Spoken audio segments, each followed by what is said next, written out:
Bonjour et bienvenue dans ce nouveau tuto. Aujourd'hui, nous allons traiter d'un sujet particulier sur Fusion 360.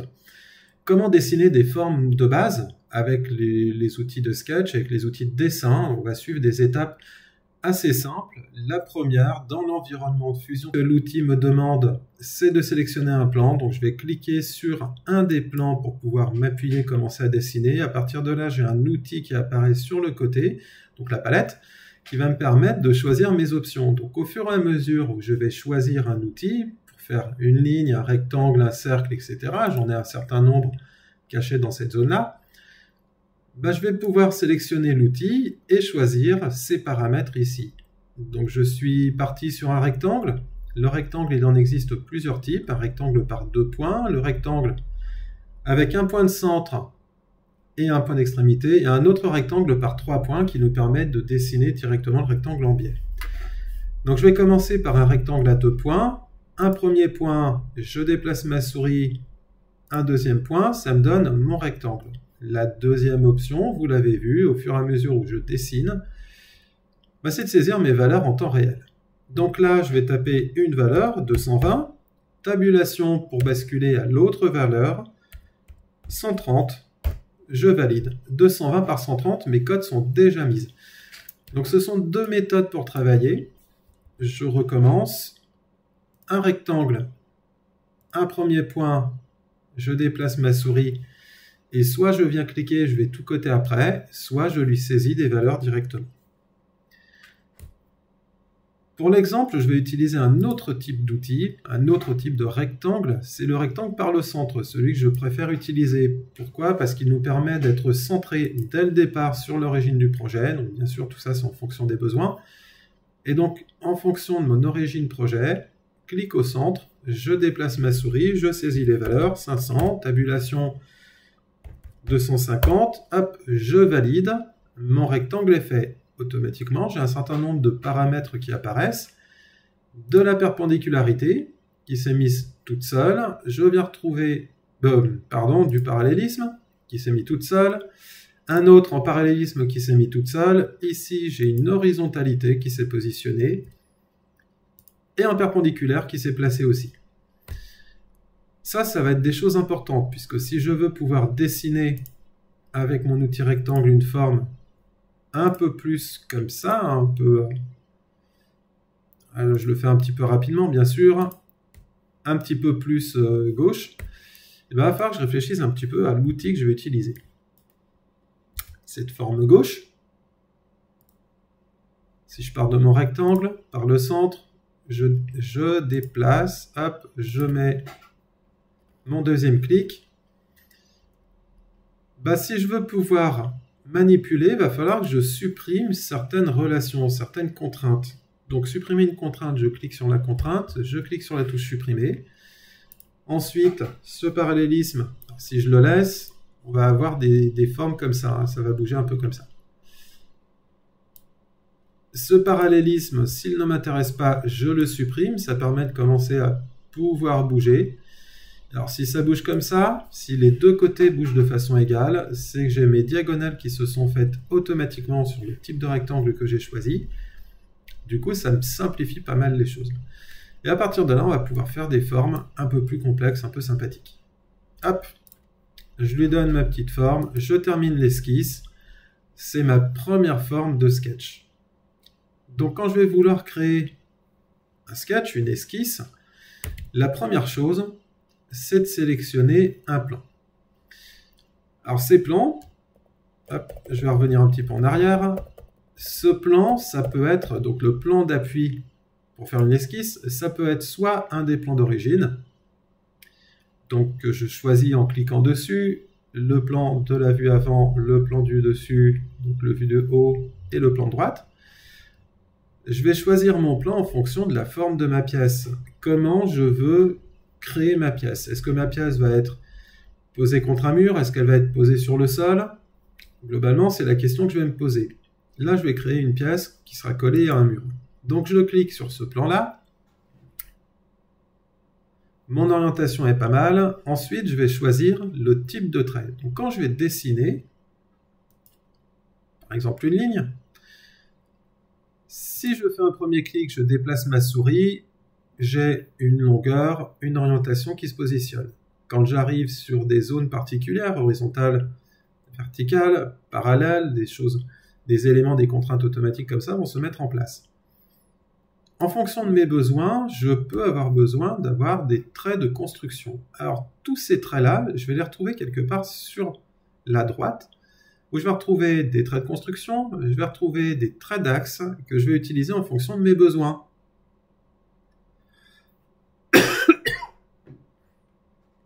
Des traits d'axe que je vais utiliser en fonction de mes besoins.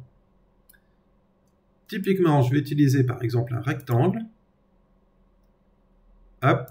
Et puis, ce rectangle, j'aimerais bien le centrer par rapport à une autre pièce. Ça va être compliqué de le déplacer pour que tout se passe bien. Donc, je vais pouvoir dessiner un trait. Ce trait, je veux qu'il soit trait de construction. Un premier clic, un deuxième clic. Ce trait va avoir des valeurs, longueur, largeur, angle, etc. Bref, toutes les cotes qui vont permettre de le définir. Mais il ne sera pas pris en compte pour créer la 3D. Donc, je vais pouvoir m'en servir pour créer des relations avec un autre élément. Je sélectionne deux éléments, je donne une contrainte, mon rectangle est positionné. Alors là, hop, il est positionné à peu près correctement. On peut rentrer dans le détail, mais là, je n'ai pas trop envie. Donc, ce trait de construction me permet de construire un objet. Si j'ai une pièce de forme rotative ou une pièce avec de la symétrie, je peux avoir besoin de créer un trait d'axe. Un trait d'axe, c'est le même concept.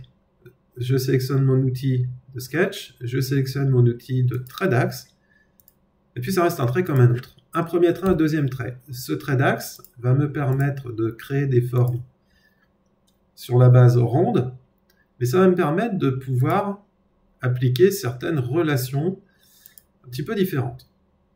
Hop.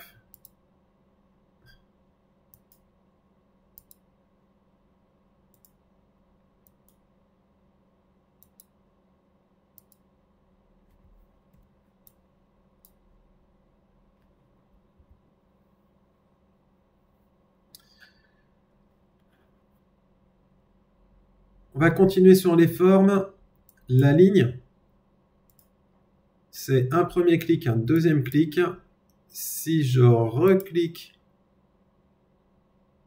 si je reste appuyé sur mon clic, je pars sur un arrondi. Donc un premier clic, un deuxième clic, c'est de la ligne droite. Si je reste appuyé sur mon bouton de souris, donc le clic gauche, ça me permet de générer un arrondi.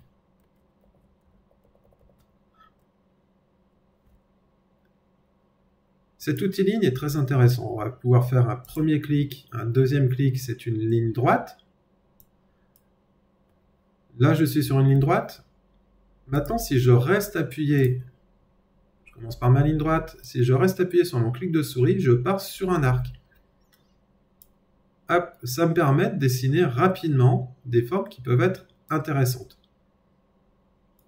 Tac. Voilà, j'ai pu dessiner un oblong un peu rapidement. Donc là, je me suis amusé parce que l'oblong, quand on vient fouiller, il va se retrouver ailleurs. Il est un petit peu caché là-dedans. Dans la partie rainure, on vient retrouver des outils un peu plus spécifiques que l'on aborde plutôt dans la partie formation. Cet outil de ligne, ça reste un système de polyligne. Donc les relations se sont créées toutes seules. Si je déplace un des traits, si je déplace n'importe quel trait, un centre de cercle, n'importe quoi, c'est l'ensemble de la figure qui est concerné. Alors vous l'avez vu, j'ai déplacé un petit bout de truc, l'accroche, un petit bout de trait, l'accroche n'est pas restée constante. Parfois on est obligé de rajouter des contraintes parce que ça peut être nécessaire en fonction des besoins. Attention, quand on dessine, les relations se mettent de façon automatique. Parfois, on a besoin justement de les enlever. Ce trait-là horizontal m'a dérangé parce que j'aimerais incliner mon oblong. Donc le trait horizontal, il faut juste le supprimer avec la touche supprime du clavier. Et à partir de là, on va pouvoir commencer à jouer sur les inclinaisons en fonction de nos besoins. Je termine mon esquisse. Cette esquisse, sur la base, ça nous a permis de créer une forme tuto général, je vais faire mon extrusion. Je clique sur l'extrusion, je sélectionne mon esquisse, je sélectionne ma poussée, je valide. Et je vais pouvoir m'appuyer sur une autre surface, sur un autre plan pour pouvoir créer l'esquisse suivante. Donc créer une esquisse suivante, l'esquisse elle va se faire soit sur un des plans d'origine, soit sur une forme existante sur laquelle je vais cliquer et repartir pour faire un petit bout de dessin. Hop, un petit bout de dessin. Je termine mon esquisse et je l'extrude. En fonction des besoins, je vais choisir ce que je vais vouloir extruder. Donc j'extrude, extrusion, je sélectionne mon cercle. Et en fonction du sens, ça peut être une création de matière ou un enlèvement de matière. Cette partie-là, ça va être abordé pendant la formation. Ça fait partie des bases.